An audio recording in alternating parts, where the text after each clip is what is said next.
Bonjour à tous, bienvenue dans Smartcom, votre émission mensuelle en partenariat avec entreprises et médias, associations et think tank des directeurs de communication des grandes entreprises et organisations. Alors chaque mois, vous le savez, on décortique ensemble les grands enjeux de communication auxquels les entreprises sont confrontées, que ce soit en interne ou en externe.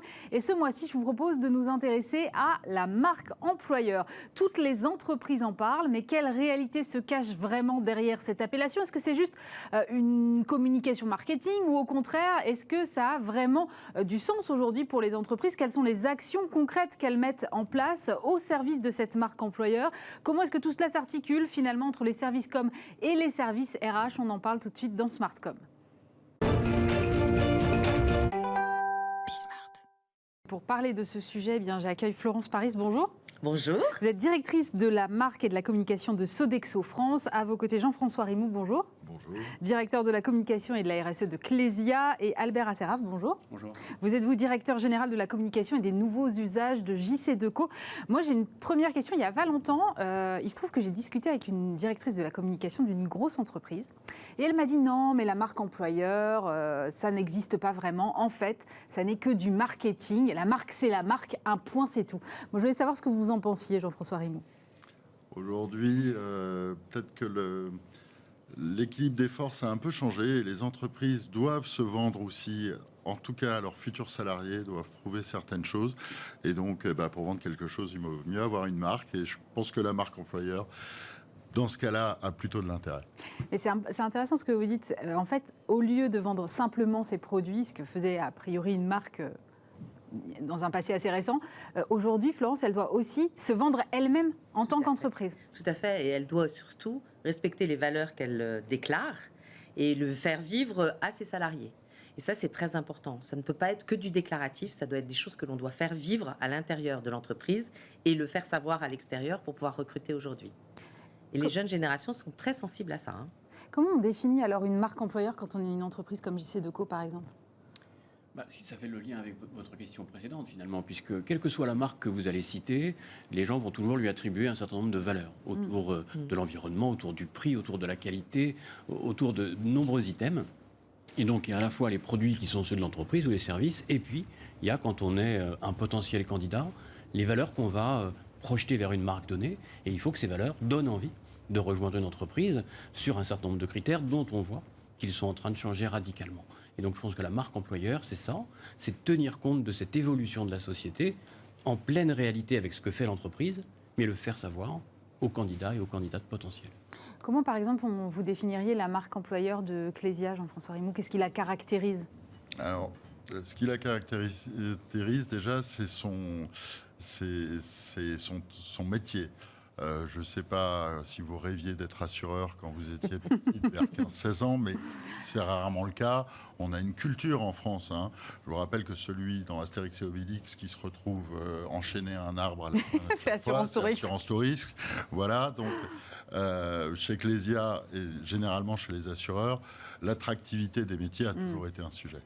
Il est encore plus vrai maintenant. On parlait de valeurs. Clésia est une entreprise à mission et c'est quelque chose qui nous aide énormément dans nos recrutements aujourd'hui. Mais c'est vrai que le fait d'aller vers notamment les étudiants dès le départ est quelque chose qu'on pratique depuis assez longtemps parce qu'on n'a pas un métier qui suscite des vocations naturellement. Entreprise à mission, ça a eu un impact direct. Vous l'avez mesuré? Oui, ça on le mesure. On le mesure sur la marque employeur justement. On se rend compte qu'aujourd'hui, et je pense que tout le monde a à peu près les mêmes questions en entretien, là où il y a 20 ans c'était savoir si les 35 heures étaient respectées. Aujourd'hui, c'est savoir quelles sont les valeurs de la maison. Et effectivement, le côté transparent et opposable de l'entreprise à mission, ça veut dire qu'on se donne des objectifs qu'on inscrit dans les statuts et sur lesquels on communique, nous permet d'apporter un élément de preuve que nos valeurs sont réelles et ça fait une différence aujourd'hui sur le recrutement. Florence, vous avez prononcé vous aussi le mot valeur tout de suite d'entrée de jeu. Comment est-ce qu'ensuite on s'assure que finalement les valeurs ne restent pas que des mots inscrits sur un fronton finalement? Alors c'est vrai que c'est la difficulté dans une entreprise. Moi, dans mon parcours professionnel, j'ai traversé 3 entreprises, 3 grosses pour arriver chez Sodexo. Et chez Sodexo, il y a 3 valeurs. Il y a la valeur, l'esprit d'équipe, l'esprit de progrès et l'esprit de partage. Et ce qui est juste extraordinaire, c'est que ces 3 valeurs, elles existent depuis 56 ans, elles n'ont jamais changé. Ce qui est assez rare dans une entreprise, parce que moi j'ai vécu dans des entreprises où les valeurs changeaient. Et surtout, vous interrogez n'importe quel salarié, il connaît les 3 valeurs. Et ça, c'est quand même très fort, parce qu'il y a très peu d'entreprises pour qui, je pense, c'est vraiment le cas. Et on les vit au quotidien, en fait. Quand on est dans un métier comme la restauration, c'est un métier difficile pour le recrutement, et en particulier post-Covid. Et donc, on a besoin d'attirer, là aussi, c'est un peu comme les mutuelles, on a besoin d'attirer aussi dans l'assurance, on a besoin d'attirer des talents ou des personnalités. Et c'est là tout notre enjeu. Et là, on met en valeur et on essaye dans nos opérations de recrutement de mettre en valeur ces 3 valeurs et de leur présenter tout ce qu'on fait au quotidien. Albert, est-ce qu'il faut d'abord faire vivre sa marque employeur en interne avant de la dévoiler en externe ? Bien sûr, parce que quand vous avez des milliers de collaborateurs en France et des dizaines de milliers dans le monde, ce sont des porte-parole de l'entreprise comme jamais vous pouvez espérer en avoir. Dans le bon sens, mais éventuellement dans le mauvais sens. Ce qui veut dire qu'il faut absolument que ce qui est promis soit exécuté, appliqué, mis en œuvre. Et dans ce cas, vous avez des collaborateurs qui sont, d'une certaine manière, les porte-parole de l'entreprise. Et le bouche à oreille, les réseaux sociaux aujourd'hui, qui est la forme digitale finalement du bouche à oreille, vont faire passer des messages d'exemplarité, de rigueur, de modèle d'entreprise, ou parfois des messages qui seraient moins bons. Et donc, il faut absolument veiller, comme toujours, à ce que les propres collaborateurs d'une entreprise soient eux-mêmes des ambassadeurs au quotidien. Comment est-ce que du coup vous l'animez, cette marque employeur, Jean-François Rimaud ? Vous faites des opérations très spécifiques à destination des talents que vous voulez recruter, d'autres différentes à destination de vos collaborateurs ? Alors, nous, on est une plus petite entreprise que Deco ou Sodexo. On a à peu près 3000 salariés, donc on ne va pas aller sur des grandes campagnes qui sont utiles dans les grands groupes. On va essentiellement travailler avec les écoles et effectivement travailler avec nos propres salariés, comme vous l'avez dit, qui sont les meilleurs ambassadeurs. Au-delà des valeurs, aujourd'hui, ce dont on se rend compte, c'est qu'il faut prouver l'utilité de l'entreprise. Et si l'entreprise est utile, au-delà de juste rémunérer ses actionnaires, bien évidemment, ce qui est une forme d'utilité, je ne la remets pas du tout en question, mais nous, on est une entreprise à but non lucratif, mais l'utilité du travail de chacun pour l'utilité de l'entreprise, créer de la valeur sociale. Nous, c'est notre mantra, mais notre mantra, c'est que pour créer de la valeur sociale, il faut créer de la valeur économique. Donc, nous répondons exactement aux mêmes exigences de n'importe quelle entreprise, mais c'est cette utilité qui va motiver les gens à ramener des personnes vers l'entreprise dans les besoins et surtout à y rester et à être fidèle à l'entreprise parce que c'est l'autre enjeu, c'est bien de les faire venir, mais il faut les garder derrière. Cette quête d'utilité, c'est la quête de sens aussi globalement qu'on entend beaucoup, vous aussi, j'imagine, vous le constatez, Bien sûr. Florence. Bien sûr, et en fait, il y a des secteurs d'activité qui, malheureusement, subissent une mauvaise image. Et c'est vrai que la restauration collective n'a pas toujours une super image, on n'a pas forcément toujours envie de rejoindre une entreprise dans la restauration collective. Et donc, tout l'enjeu là, c'est de mettre en valeur, vous parliez des salariés, de mettre en valeur les salariés. Nous, on fait beaucoup de vidéos, de témoignages, aussi bien sur de la restauration, mais aussi sur de la maintenance, sur ce qu'on appelle les facility management, donc toutes les activités de service, où en fait, ils viennent raconter leur job et ils viennent expliquer aux autres, à l'extérieur, mais aussi en interne d'ailleurs, parce que la promotion et la mobilité interne, c'est très important, et ils viennent raconter quel est leur quotidien, quels sont les avantages, pourquoi ils veulent faire ça, et surtout la promotion aussi, l'ascenseur social. Parce que ce sont des entreprises aussi dans lesquelles vous démarrez plongeur, mais vous pouvez finir responsable d'un site de 400 couverts par jour. Donc c'est ça l'intérêt aussi qu'il faut mettre en valeur, qui n'est pas toujours simple avec cette nouvelle génération qui, elle, n'a pas forcément envie de passer toute sa vie dans la même entreprise. Donc il faut montrer en quoi l'entreprise peut lui permettre d'avoir des métiers différents et d'avoir une ascension sociale. Cette problématique d'attractivité des talents, vous la ressentez aussi chez JC Deco ? Oui, bien sûr, parce que on est à la fois une entreprise industrielle qui est née il y a près de 60 ans, et tout le monde connaît les abribus, les kiosques à journaux, les colonnes Maurice, c'est le quotidien de beaucoup de monde. Et c'est une entreprise finalement déjà du 21e siècle, sur la data, sur l'informatique, sur le programmatique, qui est la plateformisation en quelque sorte de l'économie, sur de l'intelligence artificielle. Et donc tous ces sujets-là nous projettent vers des métiers tout à fait nouveaux, mais où beaucoup d'entreprises elles-mêmes ont besoin de se projeter. C'est-à-dire qu'à un instant T, il y a une recherche Tout le monde veut la même Voilà, chose. tout le monde veut les mêmes talents Ouais. parce que tout le monde se dirige vers ce monde digital. Et je lisais, avant de vous rejoindre, un sondage de la Banque Postale qui dit que 76% des jeunes de 16 ans ne s'imaginent pas vivre dans une entreprise sans digital, c'est-à-dire avec cette activité qui renvoie vers cet univers. Et donc on voit bien qu'il faut tous se transformer. On est en train de le faire, mais ces talents-là, en effet, ils sont très sollicités parce que sans doute pas encore assez nombreux par rapport aux besoins multiples. Est-ce que, par exemple, vous pratiquez tous ou pas le recrutement inversé, c'est-à-dire finalement, on est un peu dans une période où c'est difficile d'avoir un talent, donc même si j'ai pas le poste exact, je vais quand même prendre les compétences que je vois, parce que je me dis à un moment ou à un autre, elles me seront utiles. Est-ce qu'on est dans ce rapport-là complètement inversé aujourd'hui? Vous avez le sentiment de rapport entre les entreprises et les candidats, ou pas complètement encore? Florence?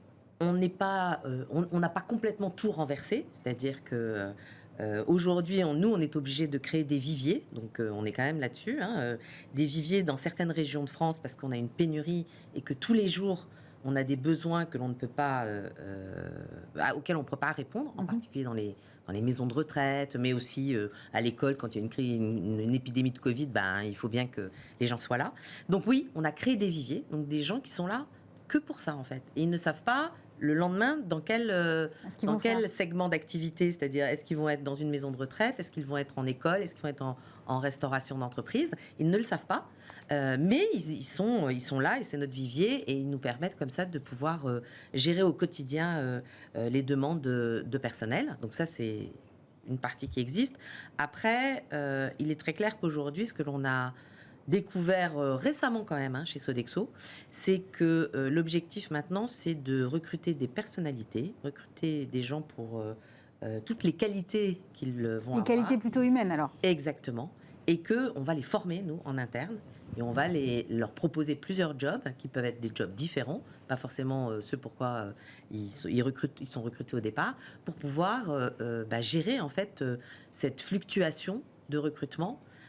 Juste un chiffre, chez Sodexo, on recrute 3500 personnes par an. Ah oui. Et depuis le début de l'année, on en a déjà Vous recrutez un Clésia par an, quoi, à peu près.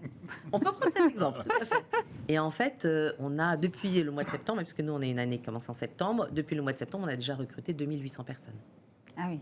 Mais en parallèle, on a 800 personnes qui sont parties. Et qui sont parties pour 50 € d'augmentation de salaire par mois. Ils ne sont pas partis. C'est très impressionnant ce qui se passe sur le marché du travail aujourd'hui. Donc, il faut s'adapter. Mais alors, c'est là où finalement ça rejoint tout à fait ce que disait Jean-François Rimou tout à l'heure. Vous parliez aussi de valeurs de l'entreprise. Finalement, c'est presque... Il y a une certaine cohérence dans le fait de recruter sur des valeurs humaines, en accord avec les valeurs de l'entreprise, presque plus que sur des compétences. Alors, plus que sur des compétences, nous, on a beaucoup de cols blancs, enfin, de cadres et de jeunes diplômés chez nous. Donc, on est plus effectivement sur la fidélisation. On n'est pas encore dans le cadre d'un recrutement inversé. Par contre, effectivement, entre guillemets, il n'y a pas que l'argent. Et même si on parle beaucoup de pouvoir d'achat, en l'occurrence, arriver sur des salaires de cadre, c'est pas tellement ça qui va faire la différence. Par contre, oui, c'est l'attractivité du métier et ce qu'on va mettre en place. On parle de télétravail, bien évidemment. Enfin, aujourd'hui, en tout cas dans nos métiers, ça devient un prérequis. Vis-à-vis du candidat, c'est la première question. Est-ce que vous faites du télétravail et dans quelles conditions? Du coup, on a une pression énorme sur tout ce qui est notre management de proximité, parce que c'est à eux de trouver les nouveaux moyens de travailler. Il faut aussi trouver les moyens de réattirer les collaborateurs dans l'entreprise, parce que le télétravail, c'est très bien. Ils ont aussi cette demande de proximité, mais nos locaux sont peut-être plus tout à fait adaptés. Quand vous aviez des plateaux de 100 gestionnaires et qu'aujourd'hui, il y en a 20 qui sont présents par jour, ça tue un peu la convivialité. Donc, c'est tout ça. Le droit à la déconnexion, très très important, parce que souvent, j'entends les collaborateurs sont moins motivés. Je ne pense pas du tout. Je pense qu'ils sont très très motivés, mais par contre, ils le montrent autrement. Aujourd'hui, le présentéisme, qui était quand même une spécialité bien française, d'être au bureau jusqu'à 20h30, 21h, est complètement dans le fameux monde d'avant. Aujourd'hui, les gens sont d'accord pour bosser, sont d'accord pour être productifs, mais ils veulent pouvoir s'organiser autour. Et là, c'est là où on doit travailler main dans la main avec nos DRH pour pouvoir entamer cette transformation qui, à mon avis, est loin d'être finie. Chez JC Deco, vous avez expérimenté de nouvelles choses justement pour aller chercher comme on dit, ces talents qui sont un peu partout.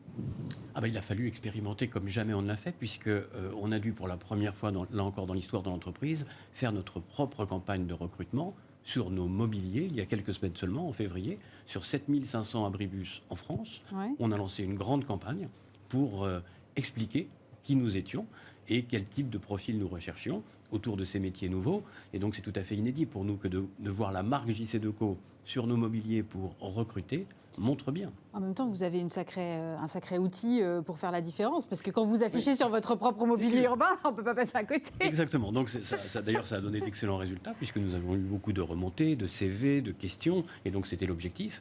Mais ça montre bien qu'en effet, cette tension est très grande.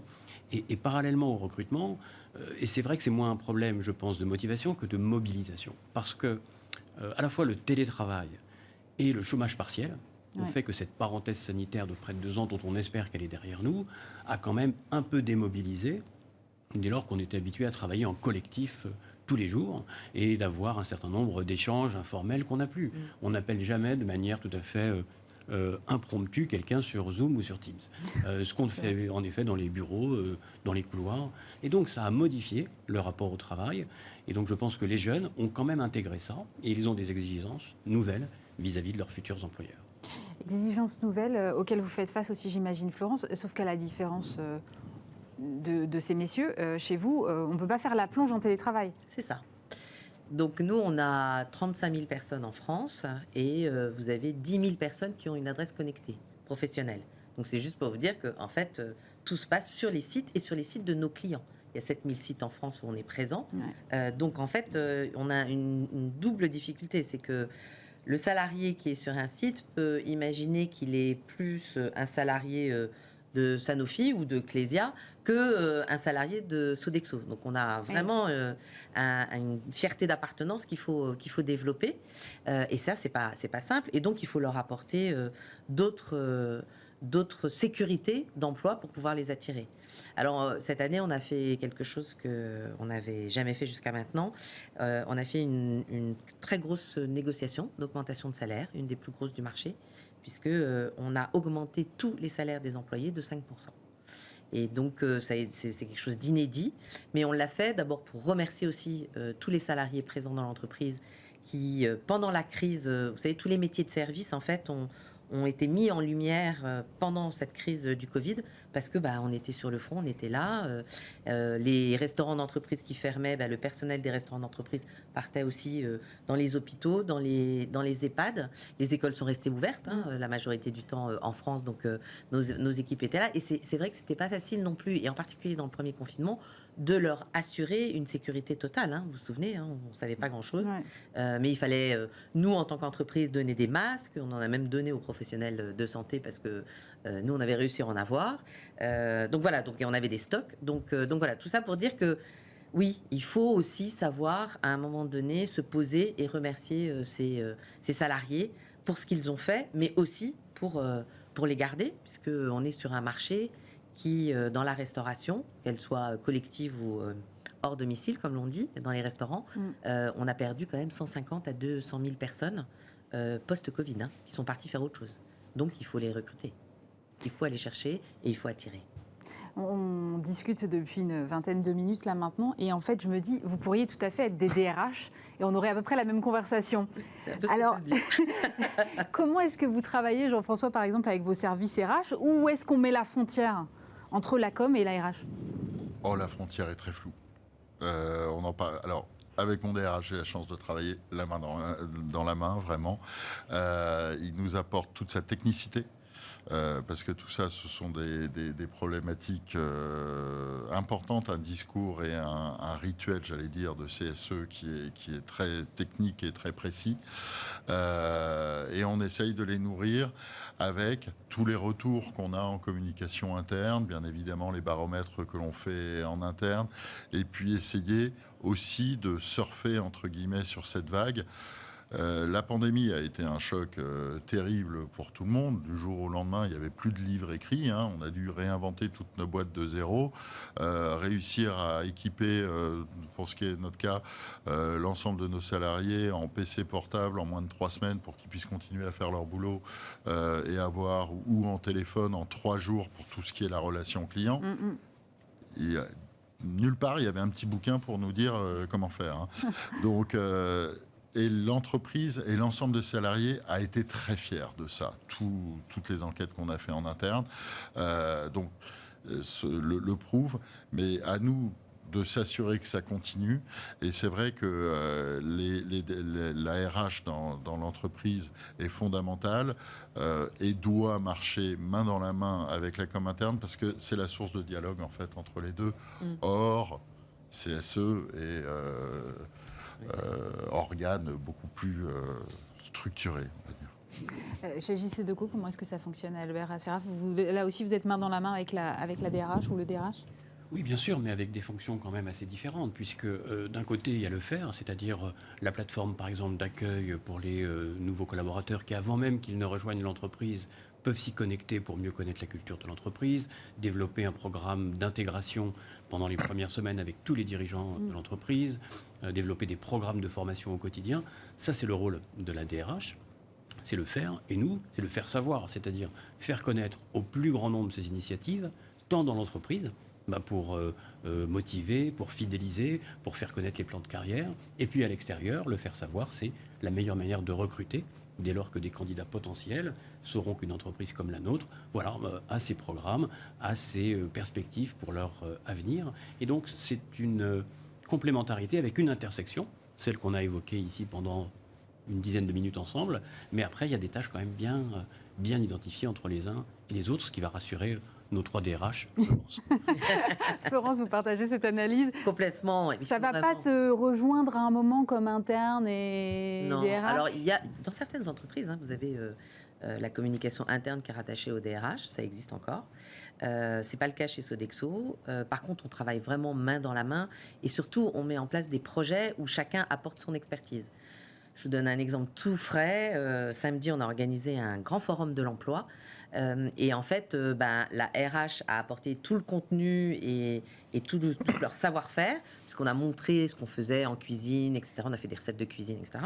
Et à côté de ça, la communication, nous, on a apporté la campagne, ce que disait très bien Albert, la campagne de communication pour lancer ce forum, qui a eu un gros succès, puisque on a eu plus de 400 chercheurs d'emploi qui se sont présentés et qui sont venus rencontrer nos équipes. Il y avait 70 personnes. Ils sont rencontrés les équipes pour parler et pour questionner sur ces métiers de service au sens large. Donc voilà, et ça a vraiment été un projet qu'on a mené main dans la main, communication interne, digitale et RH, puisque toute la communication s'est faite via les réseaux sociaux. Jean-François, est-ce que vous diriez que la marque employeur, elle fait partie intégrante de la stratégie de l'entreprise aujourd'hui? Ah, tout à fait. Tout à fait. C'est aujourd'hui, alors on l'appelle comme on veut, mais effectivement, il y a les marques commerciales et ce qu'on appelle la marque employeur. Aujourd'hui, sans cette fierté d'entreprise, parce que ça n'est que la traduction de la fierté d'entreprise des salariés envers l'extérieur, envers eux-mêmes, envers leurs collègues. Aujourd'hui, une entreprise qui souffre de cette image-là se retrouve dans des grosses difficultés. On le voit tous les jours. Il y a des secteurs, effectivement, la restauration qu'on connaît bien, puisqu'on est l'assureur des hôtels, cafés, restaurants, en prévoyance et en santé. On a bien vu toutes les difficultés, mais il y a une vraie volonté. Et puis souvent, la décision, c'est ce qu'on dit souvent, c'est la taille du bar entre la patronne du resto et le salarié. Donc, il y a une proximité naturelle dans ces professions-là. Et quelque part, ça marche. Enfin, c'est une forme de marque d'employeur. Pour nos grosses sociétés aujourd'hui, on se doit d'avoir une transparence totale et surtout, encore une fois, ce que je disais tout à l'heure, prouver son utilité et prouver que tout ce qu'on engage est vrai. Parce que sinon, ça nous revient très vite en boomerang. Surtout à l'heure des réseaux sociaux. Albert Asséraf, aujourd'hui, tout le monde finalement est confronté à cette pénurie de talent et aux problématiques d'attractivité. Comment on fait la différence? Vous voulez dire pour un candidat, pour une entreprise, pour attirer le bon candidat? Parce que c'est compliqué. C'est ce que je disais un petit peu en introduction, c'est-à-dire qu'à toutes les entreprises, on va rattacher des valeurs, on va rattacher des signes, on va rattacher des idées, et il faut qu'elles soient positives et valorisantes dans Mais aujourd'hui, il n'y a pas du une grand entreprise qui va dire, je dirais n'importe quoi, mais qui va dire je suis pour la guerre et la pollution, vous voyez. Donc Non, bien c'est sûr. compliqué de faire la différence. Tout le monde, toutes les entreprises affichent leurs valeurs aujourd'hui. Oui, mais il y a d'abord le secteur, il y a des ambitions, il y a ce qu'elles ont fait connaître de leur stratégie et de leurs valeurs, qui peut attirer certains talents plutôt que d'autres. Donc c'est pour ça que la communication va être essentielle, parce qu'une image d'entreprise peut faire qu'on va aller vers une entreprise ou pas, parce qu'on a lu, parce qu'on a entendu, parce qu'on a partagé avec d'autres. Et donc il faut être extrêmement efficace sur la manière de faire passer les bons messages pour avoir ensuite des talents appropriés. Mais c'est le quotidien des entreprises, d'autant plus comme les nôtres, qui sont assez B2B, c'est-à-dire que nous ne sommes pas des marques qu'on va trouver au quotidien directement pour le consommateur. Nous sommes finalement intermédiaires, nous avons des contrats avec les villes, mes confrères ici et collègues ont aussi des contrats avec des entreprises, et donc on voit bien qu'on doit d'autant plus travailler notre marque qu'elle n'est pas directement connue du plus grand nombre. Vous êtes un peu, en fait, au service de la communication, vous êtes un peu la botte secrète, Florence, des RH, en fait. Ce serait gentil de me dire ça. J'aime bien. Je ne sais pas si on est la bonne secrète. En tout cas, on travaille vraiment en étroite collaboration. Et juste pour donner un autre exemple, pour moi, en fait, la meilleure des récompenses pour nous, c'est quand on fait des campagnes de cooptation. C'est-à-dire que quand ce sont les salariés qui vont chercher les futurs candidats autour d'eux, et eux en parleront certainement beaucoup mieux que nous, en fait. Donc, parce qu'ils le vivent de l'intérieur et ils peuvent dire quels sont les avantages et peut-être les points d'amélioration de l'entreprise. Mais voilà, mais il y a aussi ça. Hein. Ces campagnes de cooptation, on le voit bien, fonctionnent extrêmement bien. Jean-François, les campagnes de cooptation, c'est quelque chose que vous faites aussi ? Oui, les campagnes de cooptation, c'est ce qu'on fait aussi. Et ce qui marche le plus là-dedans aussi, et ce qui a changé, on parlait de l'entreprise et du rapport qui a changé entre l'entreprise et les salariés, parce qu'il n'y a pas que les nouveaux entrants, il y a les salariés qui sont là aussi depuis longtemps. C'est la manière dont on s'organise aussi autour d'eux et de leurs problématiques. Je parlais de droit à la déconnexion. Ça peut être des politiques d'aide aux aidants. On a des salariés aujourd'hui qui ont 45, 50 ans et qui très souvent sont malheureusement en charge de leurs parents, trouver le moyen qu'ils puissent continuer à faire leur travail, qui est très important, parce qu'encore une fois, elles sont totalement impliquées, mais aussi de pouvoir assumer leur rôle de fils, de fille, de mère, de personnes plus fragiles. C'est tout cet ensemble qui va faire la différence au moment du recrutement, à mon avis, entre une entreprise et l'autre. Et d'ailleurs, on travaille beaucoup avec l'Institut de l'entreprise, toutes ces choses qu'on est capable de faire. Deco, Sodexo, Clésia qui est plus petite mais qui est quand même une entreprise d'une belle taille, c'est beaucoup plus dur pour les PME et les TPE. Et toutes ces choses que l'on peut faire, il faut qu'on puisse le rendre possible aussi pour tout ce tissu d'employeurs qui, si nous on a des difficultés, eux peuvent en souffrir encore plus. Merci beaucoup Jean-François Rimou. Je rappelle que vous êtes directeur de la communication et de la RSE de Clésia, Albert Asseraf, directeur général de la communication et des nouveaux usages de JC Deco, et Florence Paris, directrice de la marque et de la communication de Sodexo France. Merci d'avoir été avec nous. On se retrouve bien sûr le mois prochain sur Bismart.